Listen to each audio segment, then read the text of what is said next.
Bien, bonjour et bienvenue à tous les participants qui nous rejoignent aujourd'hui pour notre webinaire spécialisé intitulé Du terrain à la modélisation 3D, comment accélérer et fiabiliser le traitement des données de sites pollués. Je suis Lucas Delatte, votre modérateur pour cette session, et aujourd'hui nous avons le plaisir d'accueillir deux experts. Olivier Roussel, consultant expert en sites et sols pollués qui présentera Terrain Index, et Claire Faucheux, géostatisticienne, en sites et sols pollués et environnement, qui présentera Géovariance.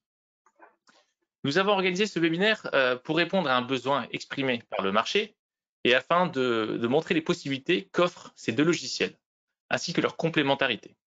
Donc, Olivier et Claire vont partager avec nous leur expertise et leurs solutions, tout en mettant l'accent sur l'intégration des deux logiciels pour faciliter l'ensemble du processus de caractérisation et de traitement des sites et sols pollués.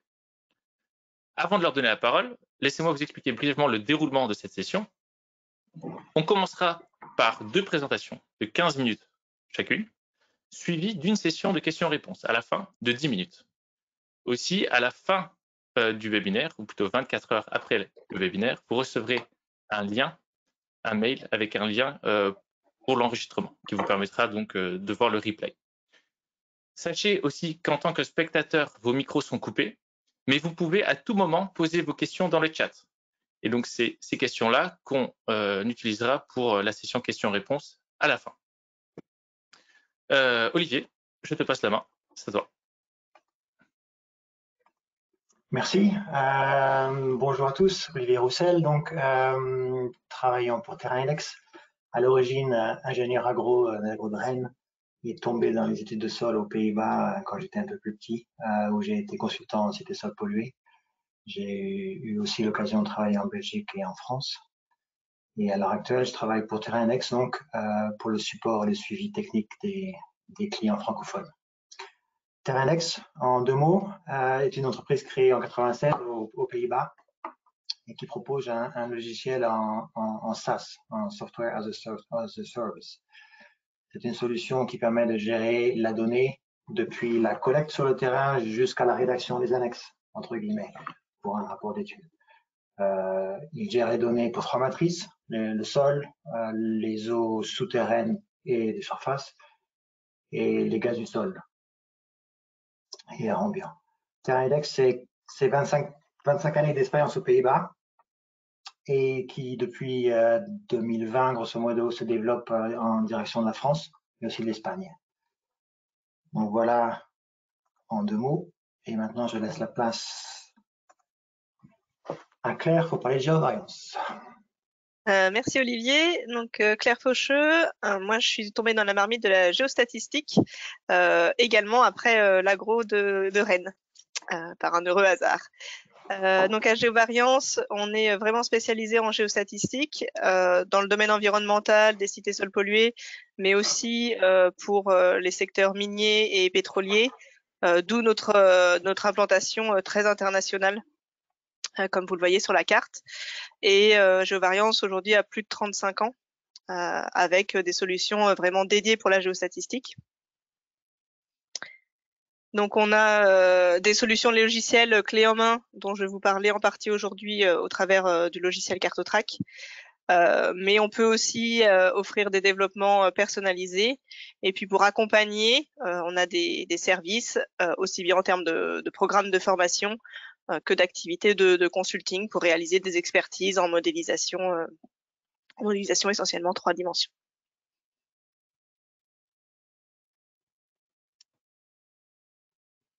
Bien, merci Claire et Olivier. Alors à l'écran, maintenant, vous voyez un aperçu du processus d'étude et de caractérisation des sols couverts par Terrain Index et Cartotrack. Et cette diapo sera le fil conducteur pour le reste du webinaire. Donc pour vous orienter un peu à gauche, on a la première partie du processus avec l'acquisition des données sur le terrain, jusqu'à droite, l'export des données. C'est Olivier qui traitera cette première partie. Et ensuite, Claire prendra la relève pour expliquer comment les données enregistrées dans Terrain Index peuvent être ingérées dans Cartotrack afin d'y faire des modélisations 2D et 3D, ainsi que des analyses statistiques. Alors, pour voir si tout le monde est bien réveillé, on va commencer par un petit sondage que je vais lancer et qui va apparaître pour vous à l'écran. Alors, parce que pour votre feedback est important et il nous aidera donc à orienter notre discussion éventuellement à savoir quelle solution correspond le mieux à vos besoins. Donc, si tout va bien, vous avez la possibilité de choisir une ou même plusieurs des options ici. Donc, la question, c'est quels sont vos points de difficulté dans la gestion des données de sites et sols pollués? Je vais vous laisser quelques temps pour y répondre. Aussi, comme je l'ai dit au tout début, n'oubliez pas de poser vos questions, si vous voulez, dans le chat. Enfin, il y a une option questions dans laquelle vous pouvez donc écrire vos questions. On fera une sélection à la fin pour les aborder pendant la session questions-réponses. Alors, je vois que la plupart des gens ont répondu. On attend encore quelques secondes.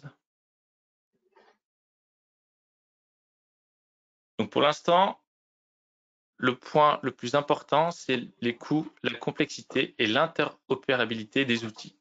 Donc ça tombe très bien parce que c'est ce sur quoi on va mettre l'accent aujourd'hui. On va voir comment TerraIndex et Cartotrack peuvent soutenir l'ensemble du processus de l'étude de sol jusqu'à la caractérisation et la modélisation 3D. Alors, je vais juste afficher les résultats pour que tout le monde ait l'aperçu. Alors, numéro 2, la gestion des risques liés aux incertitudes. Alors ça, c'est Claire qui pourra vous en dire plus et qui va le faire dans sa présentation. Et en numéro 3, construction d'un modèle 3D. Ça aussi, c'est Claire qui s'en occupera. Et l'acquisition des collectes des données, ça c'est Olivier avec TerraIndex qui abordera le sujet. Heureusement, je peux rester. Alors, pardon, tu disais? Heureusement, je peux rester. Oui, tu peux rester. Tu sers pas rien. Alors, merci à tous pour votre réponse. Donc, sans plus tarder, je vais passer la parole à notre premier intervenant qui va nous éclairer sur les méthodes efficaces pour la collecte des données sur le terrain. Olivier, la scène est à toi. Oui, en fait, merci Lucas. En fait, je vais me remettre dans la peau d'un consultant cité sol pollué, utilisateur en l'occurrence de TerraIndex.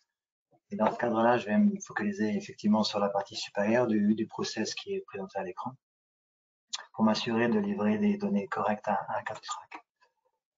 Quand on parle d'accélérer et fiabiliser le traitement des données, pour TerraIndex, en fait, ça se traduit tout simplement par une digitalisation du process de collecte, de traitement et d'échange des données terrain, mais aussi des données laboratoires.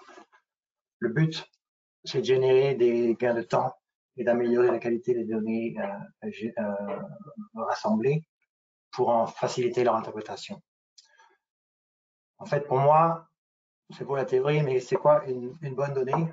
Pour moi, consultant cité sol pollué, c'est une donnée lisible, saisie une seule fois, si possible rapidement. C'est une donnée récoltée au bon endroit, à la bonne profondeur, du premier coup, et une donnée qu'on ne recherche pas par la suite, qu'on trouve dans ses archives, qu'on n'a pas à chercher pendant des heures. Une donnée que je peux contrôler, qui reste, que je peux réutiliser dans le cadre d'un monitoring, dans le cadre d'un rapport, et que je peux partager avec mes collègues ou avec mes clients. C'est donc une donnée fiable, une donnée qui me permet de tirer les bonnes conclusions et de donner les bons conseils. Voyons dans la pratique comment ça se traduit. Donc en passant directement à la partie terrain, puisque TerraIndex me permet de préparer déjà au bureau mes campagnes d'investigation et d'échantillonnage dans une interface web. Cette interface, elle est synchronisée avec une interface tablette qui, elle, est disponible sur le terrain. En précisant dans la carte de TerraIndex la position et la description des travaux effectués, je m'assure que mon collègue sur le terrain puisse identifier correctement les points de forage ou d'échantillonnage. Il le fait à l'aide du GPS qui est sur sa tablette ou alors de la carte, la même carte que moi j'ai au bureau, il l'a aussi sur sa tablette. Si besoin, sur le terrain, il pourra modifier les points de prélèvement dans sa carte et j'enverrai le résultat sur l'application web. On oublie donc complètement le papier, plus besoin. On oublie l'appareil photo aussi, puisque les photos elles peuvent être prises par la tablette et elles seront directement liées au point d'échantillonnage. De même, la tablette pourra servir à scanner tous les barcodes de tous les flacons collectés et l'information sera aussi reliée au bon point de prélèvement. En sélectionnant à l'avance les champs de données à remplir dans la tablette sur le terrain, je peux aussi, en fonction du type d'investigation ou de la matrice concernée, je m'assure que les bonnes données sont saisies et je peux même rendre certains champs obligatoires pour être sûr qu'ils ne seront pas oubliés. Pendant le terrain, la phase de terrain, si des questions ou des doutes surviennent, le collègue de terrain n'a qu'à synchroniser sa tablette pour pouvoir partager les informations en direct avec le bureau. Donc on parle de la même chose au même moment avec par exemple un profil de sol sur un écran dont on peut discuter les détails. De même, à la fin de la journée, le travail est terminé, synchronisation de la tablette et on envoie les données directement au bureau. Donc je passe à la phase de bureau. Dans Terrain Index, l'information est directement organisée. On la gère par projet, par point de mesure, par matrice ou par campagne de prélèvement. Les données de laboratoire sont également incorporées à ces données, dans ce contexte, en incluant aussi les certificats publiés par les laboratoires. Plus besoin de rechercher vos données qui peuvent être perdues dans les dossiers sur un serveur si on ne les gère pas de façon efficace dans Terrain Index. Le consultant, en fait, il peut se focaliser sur le contrôle de ces données. Il a pu aller les chercher, sur la qualité de l'information récoltée. Et en fait, par exemple, comme vous pouvez voir sur votre écran à droite, quoi de mieux qu'un profil créé en 2 clics pour pouvoir déjà en déceler les anomalies. De même, en agrégeant les données, toutes les données d'une campagne de terrain, par exemple, rien de plus facile que de faire un bilan des travaux effectués pour vérifier la facture d'un sous-traitant ou préparer même une facture pour le client. C'est déjà prêt.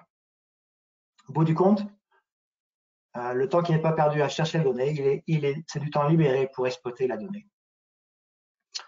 En parallèle, chez Terrain Index, on bénéficie d'une communauté d'experts utilisateurs. Et en fait, vous, en tant que client, vous en bénéficiez aussi parce qu'on peut se partager les connaissances, les trucs, les astuces pour améliorer encore le processus. Revenons au travail. Vous avez eu les données de terrain. Maintenant, il faut encore passer les commandes de laboratoire. Je vais donc sauter à la phase suivante, laboratoire. L'interface laboratoire de Terrain Index vous donne en un clin d'œil en fait un aperçu des échantillons collectés, des échantillons qui sont déjà partis pour l'analyse. Vous avez des filtres à disposition qui permettent de modifier les sélections en fonction de vos critères. Et ça vous permet, en un minimum de temps, de préparer votre commande de laboratoire. Cette commande, on peut la préparer dans Terrain Index pour les laboratoires AgroLab, Eurofins, LGS. Wessling nous a fait savoir qu'il voulait s'ajouter sur la liste. Donc en fait, dans notre environnement, vous avez toutes les informations qui concernent vos accords de prix, vos paquets d'analyse, qui viennent du laboratoire et sont en direct disponibles dans Terrain Index. On reste dans Terrain Index pour passer les commandes. Un environnement unique. On vous y tient au courant de l'état de l'avancement de ces commandes et dès que les résultats sont disponibles, ils sont aussi importés dans Terrain Index. Là, ils peuvent être évalués en fonction des normes nationales si elles sont disponibles, mais aussi en fonction des valeurs seuil que chacun des bureaux d'études peut avoir saisies dans Terrain Index. Le résultat de ces évaluations, tout comme des rapports de campagne, de prélèvement, sont synthétisés dans sous forme de tableaux ou de fiches de prélèvement. C'est ce qu'on appelle chez Terrain Index ce sont des rapports. Donc, ce sont nos rapports. Dans notre jargon, en fait, un rapport, c'est un export des données disponibles sous des formes de tableaux.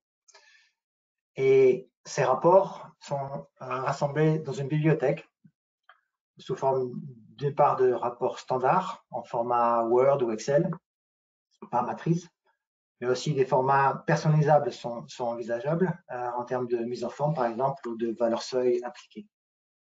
La bonne nouvelle, donc, c'est que une grande partie des tableaux et de tous les éléments qui feront partie de vos annexes, en fait, dans votre rapport, ils sont déjà prêts. Ça, c'est la bonne nouvelle. La mauvaise nouvelle, malheureusement, c'est que c'est encore à vous, en tant que consultant, de rédiger votre rapport d'étude. Ça, on ne le fait pas pour vous. Mais bon, si tout s'est bien passé, en fait, depuis la phase de terrain jusqu'à cette phase-là de rédaction d'annexe, il n'y a eu aucune ressaisie de données. Elles ont été saisies soit sur le terrain, soit au laboratoire, et personne n'a passé du temps à reprendre les données. Et grosso modo, ça peut faciliter la vie de beaucoup de nos collègues et rendre leur vie plus agréable parce qu'on s'évite les phases fastidieuses de ressaisie de données et les fautes qui vont avec, en fait. Nous avons évalué, nous avons les rapports. Ces rapports, ils sont bien beaux, mais d'autres rendus plus visuels sont aussi nécessaires dans le cadre d'une étude de sol. Donc, il faudra exporter les données depuis Terra Index. Exporter vers une base de données, vers un SIG, vers un tableau de bord sous format Power BI, par exemple, ou exporter les données vers des modèles 2D ou 3D. Terra Index s'est spécialisé dans la gestion des données et s'arrête là, mais a construit des passerelles pour transmettre ces données vers ceux qui savent les gérer au mieux. On parle ainsi d'un géoserveur, d'un web service qui permet de créer ces transitions. En regardant vers le futur, mais aussi pour la France, entre guillemets, mais en fait, ce futur, il est déjà présent aux Pays-Bas. Terra Index a développé une expertise en termes de format d'échange des données. Donc ça, on est prêt pour le futur. Si on imagine par exemple qu'en France, des grosses bases de données nationales seront fournies par des bureaux d'études. Un des exports, et je vais terminer par ça, c'est un export qu'on met à disposition bientôt dans Terra Index sous forme d'un fichier Excel qui prépare les données qui pourront être exploitées directement par Claire, entre autres, dans Cartotrack.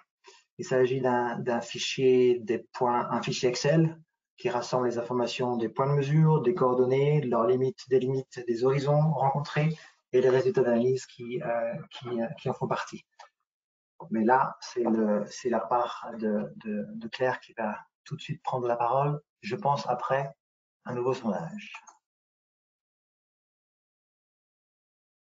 Super, merci beaucoup Olivier pour cette présentation enrichissante. Alors, comme il l'a dit, avant de passer à notre second expert, on va lancer un petit sondage pour savoir quelles fonctionnalités de Terra Index sont particulièrement utiles dans votre travail.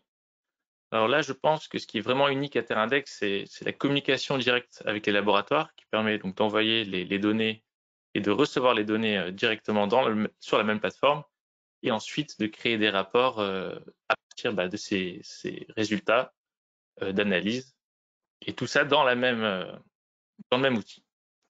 Aussi, je répète, n'hésitez pas à poser vos questions dans le chat afin qu'on puisse les aborder après les présentations. Là, je vois qu'il y en avait une petite. Peut-on exporter vers Excel? Oui, absolument. On peut exporter les données de Terra Index dans Excel.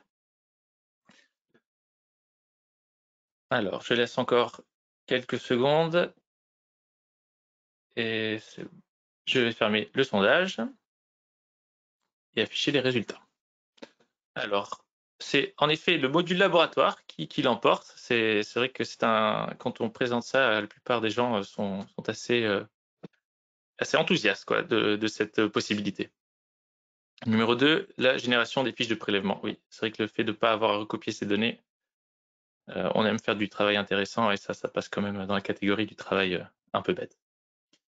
Merci beaucoup pour vos réponses. Et maintenant, accueillons Claire Faucheux qui va nous expliquer comment les données de terrain extraites de Terra Index peuvent aider à la modélisation et l'analyse statistique dans Cartotrack. Claire, c'est à toi. Alors par contre, tu ne partages pas le bon écran. Voilà, c'est bon. C'est bon. Merci Lucas et Olivier. Donc après avoir vu un panorama de Terra Index, je vais maintenant continuer finalement le processus, le cycle de la donnée avec ce qu'on peut faire et jusqu'où on peut aller dans Cartotrack. Donc on va commencer par une partie données et visualisation qui va commencer par un import depuis des fichiers Excel tels que ceux exportés directement depuis Terra Index. Donc un import qui va être aisé et qui va gérer entre autres le choix du système de coordonnées, donc on va être entièrement géoréférencé, et puis qui va aussi gérer les unités des différents paramètres qu'on souhaite importer. Une fois que les données sont importées, on a toute une visualisation de notre projet avec différents types de variables, comme vous pouvez le voir ici.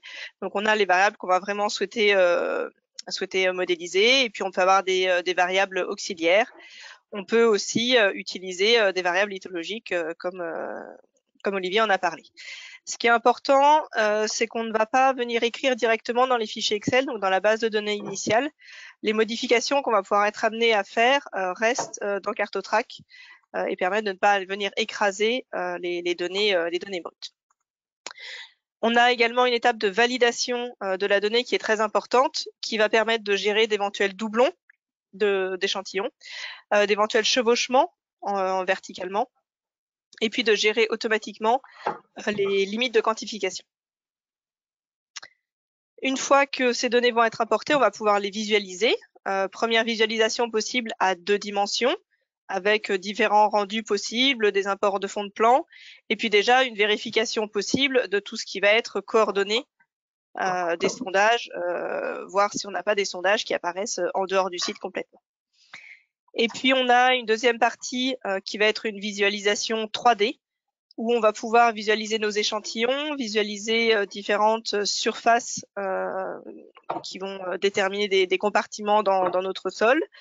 On va pouvoir modifier les paramètres qui sont affichés, changer les échelles de couleurs. Ici, par exemple, je vais visualiser seulement des échantillons qui dépassent un certain seuil.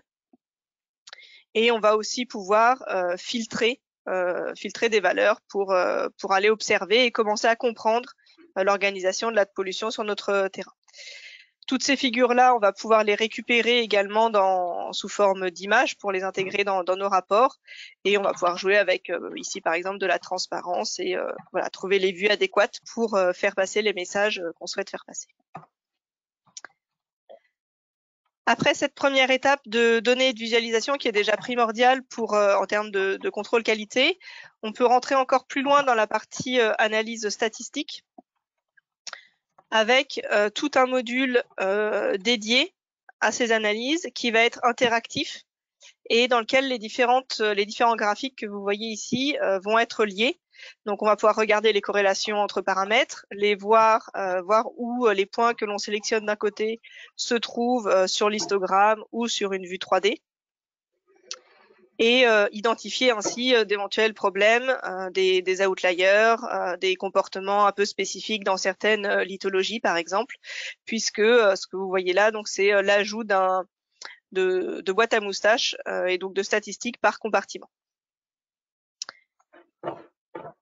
Et puis pour notre modélisation à venir, donc toutes les modélisations géostatistiques vont reposer sur l'outil qui est le variogramme, qui va être notre outil de base qui sert de description de la continuité spatiale de la donnée. Donc notre souhait, c'est vraiment de faire une modélisation, on va dire naturaliste, qui soit calée sur les données et qui représente vraiment la réalité de ce qui a pu être mesuré, analysé sur le terrain. Donc c'est ce variogramme-là qu'on va pouvoir calculer et ajuster de façon interactive également, qui va sous-tendre tous les calculs qu'on va réaliser par la suite.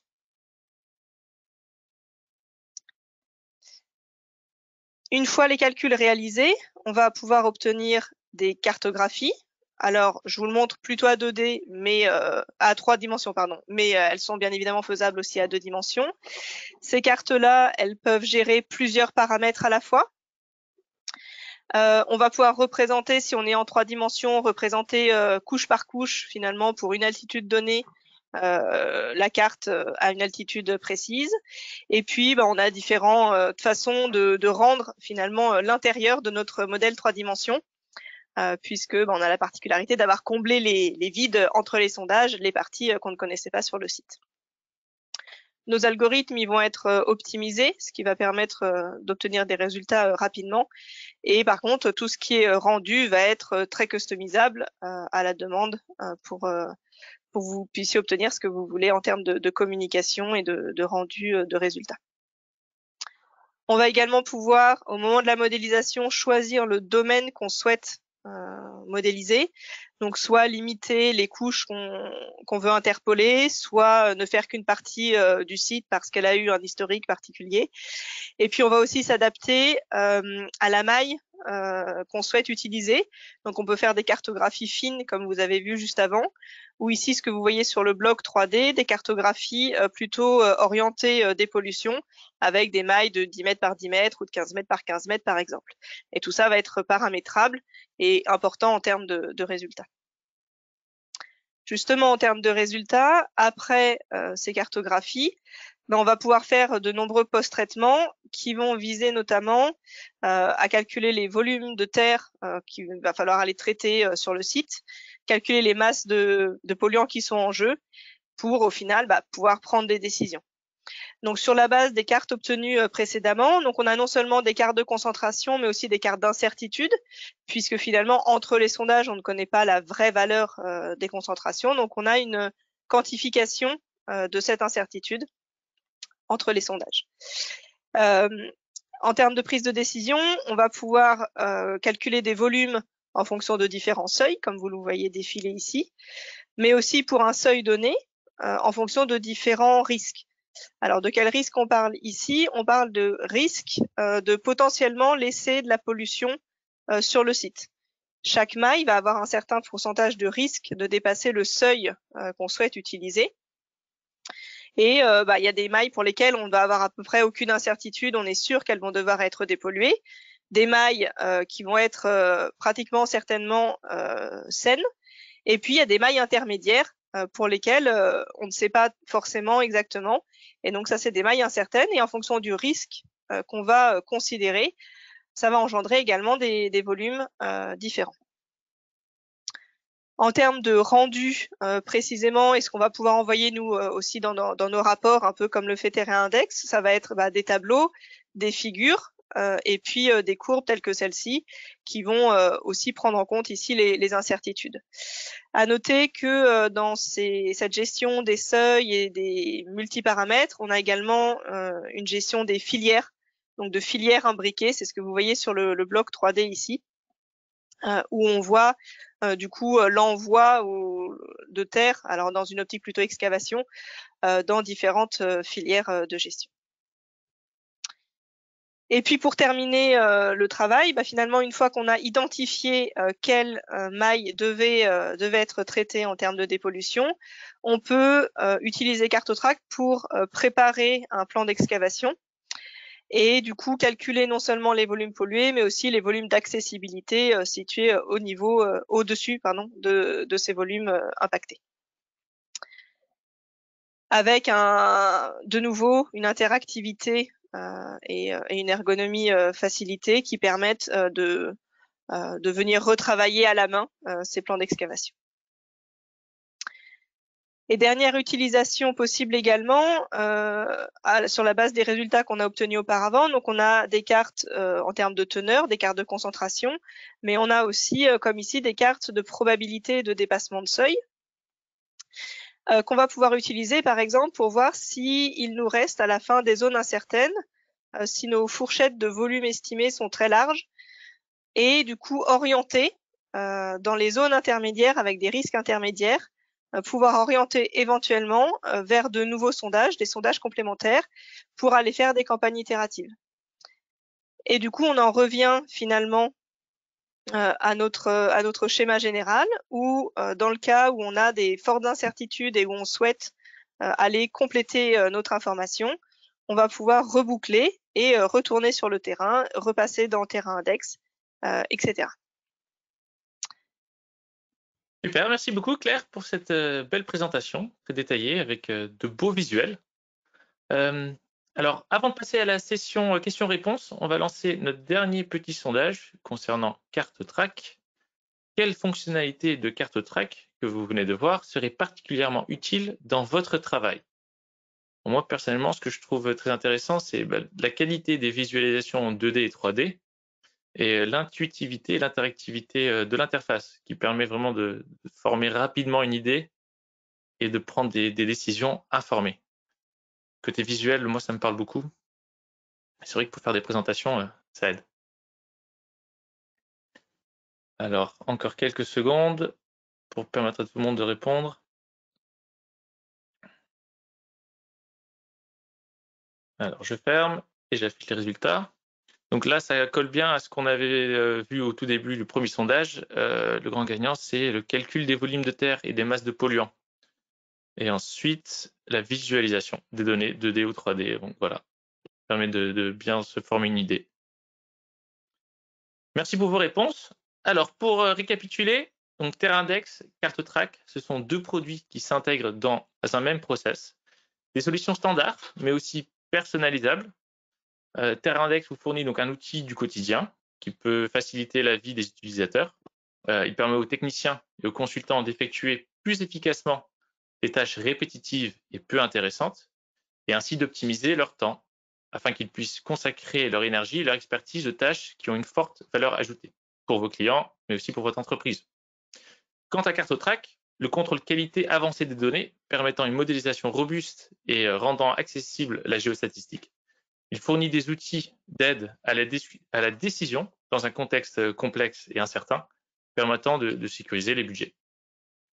Donc, ce sont deux outils intuitifs, mais qu'il faut tout de même apprendre à maîtriser. Et c'est pourquoi Terraindex et GeoVariance sont à votre disposition, vous les utilisateurs, pour vous accompagner dans la prise en main et l'intégration dans vos process, avec une assistance compétente et francophone. Donc, Terraindex propose des démonstrations en ligne, si vous voulez aller plus loin, ainsi que des journées découvertes sur place. Si vous êtes intéressé, vous pouvez nous contacter sur la page de contact de notre site web www.terraindex.com ou suivre les informations que vous recevrez dans le mail à la suite de ce webinaire.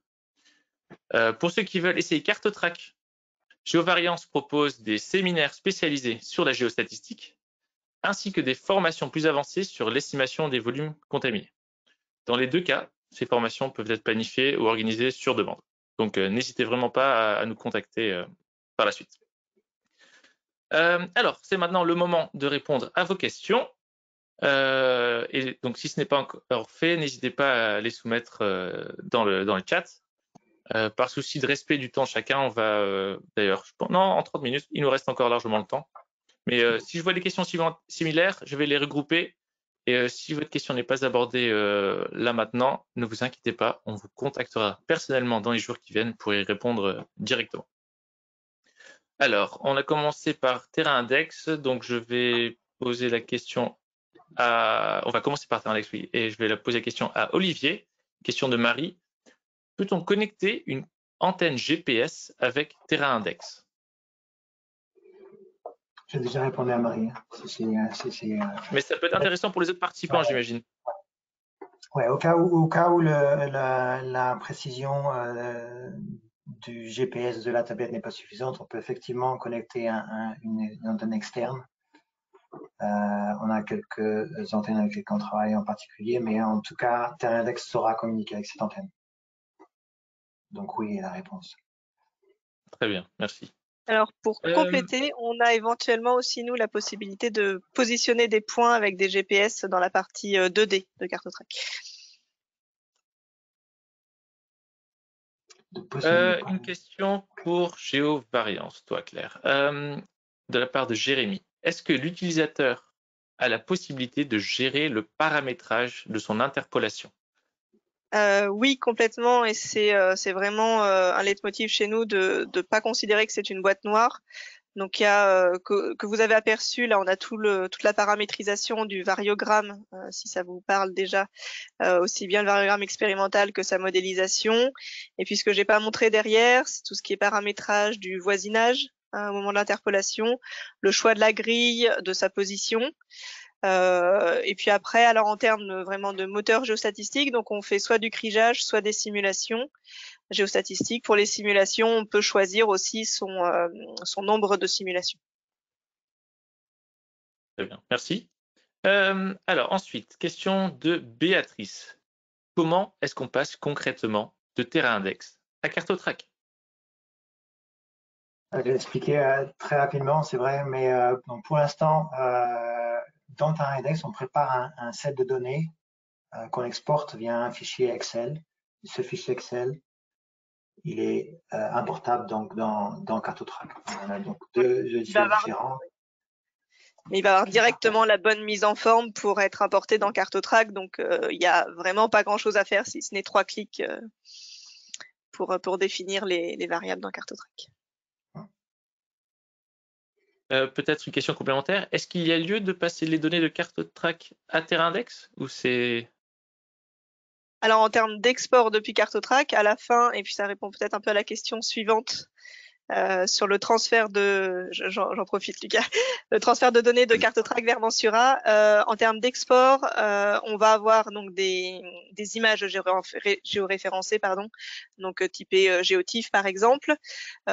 Et puis sinon, nous notre principal export qui est retravaillable dans n'importe quel logiciel finalement, c'est le fichier CSV de la grille ou des grilles 3D avec les interpolations qu'on a pu faire. Et on a beaucoup de clients qui réutilisent les résultats obtenus dans Cartotrack dans QGIS, par exemple.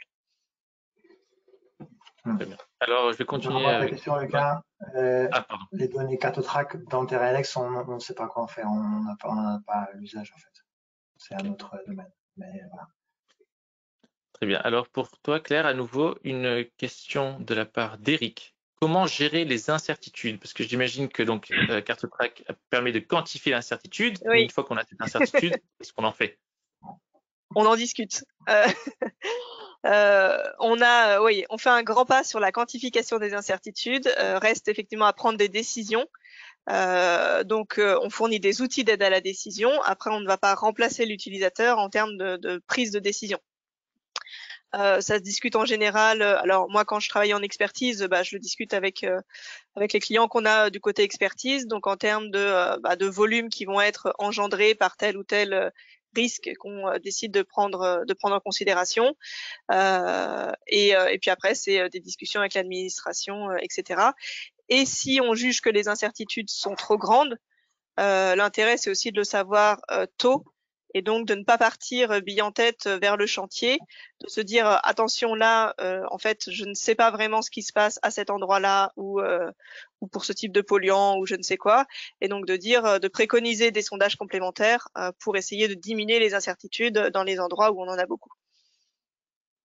Et c'est là qu'on ferme la boucle. Et c'est là qu'on referme la boucle. Absolument. Merci beaucoup. Alors, une question de la part de Jonathan pour toi, Olivier. Donc, tu as parlé du fonctionnement hors ligne de Teraindex. Donc, si on n'a pas Internet sur le terrain, ça fonctionne toujours? Oui. La tablette, on la synchronise dès qu'on a le Wi-Fi, dès qu'on a une connexion Internet, ou un Wi-Fi ou une SIM. Mais si on l'a pas, les données qui ont été téléchargées sont disponibles et utilisables par la tablette toute la journée. Et à la fin de la journée, dès que possible, on les resynchronise avec le bureau. Donc, pas de souci.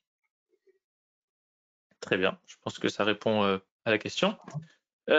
Ensuite, une question de la part de Aye pour Claire, j'imagine.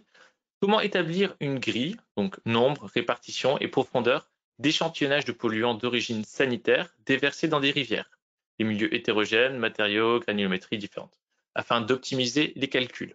Donc j'imagine que c'est plus en amont sur le plan d'échantillonnage. Est-ce que vous avez proposé un outil qui permet d'optimiser cette partie-là? Alors, on a des outils effectivement de préparation de campagne d'échantillonnage à 2D, donc de placement des sondages. Après, sur des milieux très hétérogènes, il va falloir se poser la question aussi au moment de la modélisation, est-ce qu'on va faire une modélisation ou est-ce qu'on va diviser cette modélisation en termes de grands compartiments plus homogènes?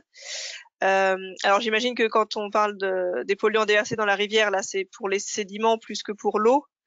Parce que si on a un système qui est par contre très dynamique, la géostatistique sera pas forcément la meilleure réponse. En termes de géostatistique, on suppose qu'entre le moment où on prélève l'échantillon, on l'analyse, on fait la modélisation et on va effectuer la dépollution, la pollution n'a pas beaucoup évolué parce que si tout a bougé entre-temps, finalement, ce qu'on a fait n'a servi à rien. Donc, c'est pas des modèles dynamiques, par contre. Voilà. Je sais pas si je réponds à la question, mais au moins en partie, j'espère. Moi, c'était clair. Donc, je pense que oui, c'est un bon début. Alors, je vais garder les questions de coût pour la fin. On a une question de Gwenaël. Peut-on importer des données issues de PDF vers TerraIndex ou Terra-indexer des rapports non réalisés sur TerraIndex dans TerraIndex? Peut-on TerraIndex. Olivier, celle-là c'est pour toi. Peut-on indexer des rapports non. Non, la lecture de documents PDF, ça on le fait pas, mais on a des bons contacts et des entreprises avec lesquelles on travaille et qui peuvent le faire. Donc ça, si vous avez des masses de données sous PDF, ça on peut, avec des outils intelligents, arriver à les lire. Mais bon, ça c'est pas une solution disponible sans effort particulier. Mais sachez que chez TerraIndex, on a aussi une équipe qui s'occupe de ce genre de projet, de ce genre de questions spécifiques. Et ça, on peut arriver à maîtriser. Peut-on importer des données non collectées par TerraIndex pour peu qu'elles soient sous format Excel, digital de base, on peut les importer. Mais c'est aussi du cas par cas, je dirais. Parce que quels formats sont... Enfin, TerraIndex est capable d'ingérer? Des bases digitales, des CSV, des Excel, ça on peut facilement les importer. Mais c'est pas une solution, il n'y a pas un bouton pour ça, il faut voir avec nous dans les cas particuliers en fait. Très bien, merci beaucoup. Alors, on va passer à la dernière question pour aujourd'hui, de la part de Jérémy, et qui sera, bon, là, spécifique pour Claire, mais qui sera, je pense, aussi applicable à Olivier. Pourriez-vous, s'il vous plaît, renseigner les coûts de la licence d'utilisation de CartoTrack? Est-ce que c'est quelque chose que tu veux communiquer maintenant ou tu préfères le faire par mail? Alors, plus tard, parce qu'il n'y a pas qu'une réponse. Je vous dis en 2 mots les différents fonctionnements qu'on a, et puis après, je vous laisse revenir vers nous, du coup, en fonction. Donc, à la différence de TerraIndex, nous, on est sur des solutions installées sur des machines, on n'est pas sur une solution en ligne. Et après, donc, on a des licences monopost, on a des licences sites, et on a 2 versions de CartoTrack. Une version premium qui, en gros, correspond à tout ce que je vous ai montré, et une version qu'on appelle CartoTrack One, qui s'arrête à la cartographie et permet toute la visualisation, mais ne fait pas tous les calculs de volume et de masse. Donc voilà, donc en fonction de toutes ces options-là, on a des coûts assez différents. Donc, mais c'est avec plaisir qu'on vous renseignera par la suite. Très bien, merci beaucoup. Olivier? Les coûts TerraIndex, alors, de mémoire, pour une licence installée sur une tablette, il faut compter 355 € par an et par licence. Et pour ce qui est de la licence web, on travaille en licence flottante. Donc, c'est une licence utilisateur. Donc, un utilisateur peut utiliser une licence en simultané et qui a un coût de 3 906 € par an et par licence. Il faut savoir que d'expérience, avec une licence, vous pouvez, elle peut être utilisée par 5 consultants au bureau, grosso modo. Et à partir de plus de 5 utilisateurs, il faut compter une deuxième licence qui va pouvoir servir à aussi 4-5 utilisateurs en simultané. Donc, ce sont des solutions flexibles en fait. Et en général, on arrive à voir les usages, sur la base des usages, voir quel est le nombre le plus pertinent de licences nécessaires pour couvrir les besoins au fil de l'année. Très bien, merci beaucoup. Alors, je pense que ça répond, on a comme ça répondu à toutes les questions. Donc, on va arriver à la fin de ce webinaire. Pardon, Olivier, dis-moi. Il y avait encore une question, je pense, de Gwenaël par rapport au 3D, évaluation des volumes, mais je pense qu'elle a été posée au début de la présentation et je pense que Claire y a répondu. Oui, c'était sur, je crois que c'était au moment où on a lancé le sondage sur les parties qui intéressaient le plus les personnes. Ah, ok. Oui, c'était ça, c'était une option supplémentaire. Et donc l'export vers Excel, je ne sais pas si c'était TerraIndex ou CartoTrack, mais donc on a répondu pour TerraIndex, c'est oui, et on peut répondre pour CartoTrack, c'est oui, c'est du CSV, mais disons oui. Très bien. Eh bien, je voudrais remercier une fois de plus nos intervenants et tous les participants pour ce webinaire. Si vous souhaitez en savoir plus sur TerraIndex ou CartoTrack, n'hésitez pas à prendre contact pour un rendez-vous personnalisé. Aussi, lorsque vous quitterez ce webinaire, un questionnaire de satisfaction apparaîtra. Si vous n'avez pas le temps d'y répondre maintenant, vous pouvez aussi le remplir plus tard, car il sera inclus dans le mail de suivi avec le lien de l'enregistrement. En tout cas, si vous pouvez le remplir, ça nous aidera à améliorer nos webinaires dans le futur et à mieux répondre à vos besoins. Donc, pour finir, merci beaucoup pour votre attention et votre participation et vos questions aussi. Passez une excellente journée et espérons-le, à très bientôt. Au revoir. Merci, au revoir. Au revoir.